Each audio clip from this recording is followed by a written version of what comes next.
Georgian style, cool clothes. In Georgian times, Bath and London were the most fashionable places to live. Rich people would come to Bath for the season of October to June.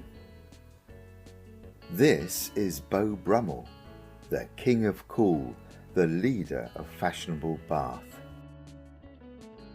Beau Brummell was not rich or from an important family, but he was handsome, funny, clever, and he had style.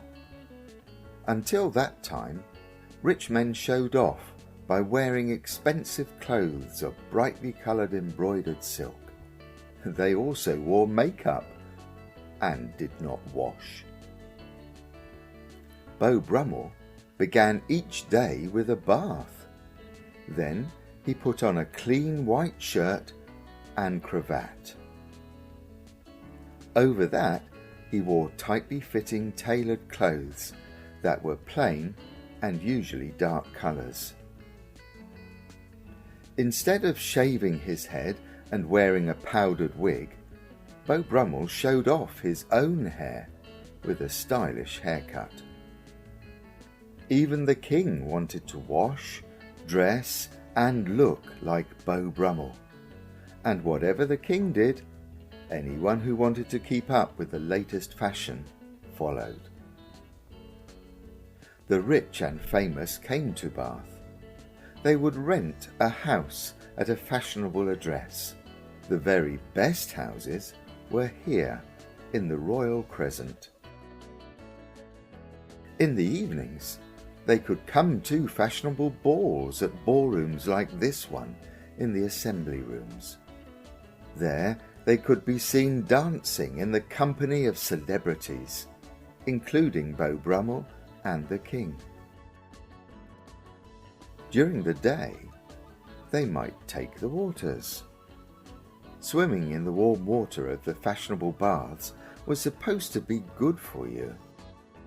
So was drinking it, though I do have to warn you, it tastes disgusting.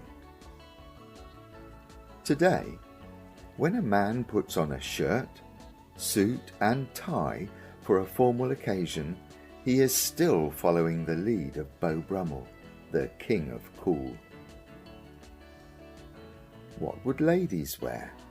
Well, first they would put on a light cotton chemise. Over that would go a tight corset.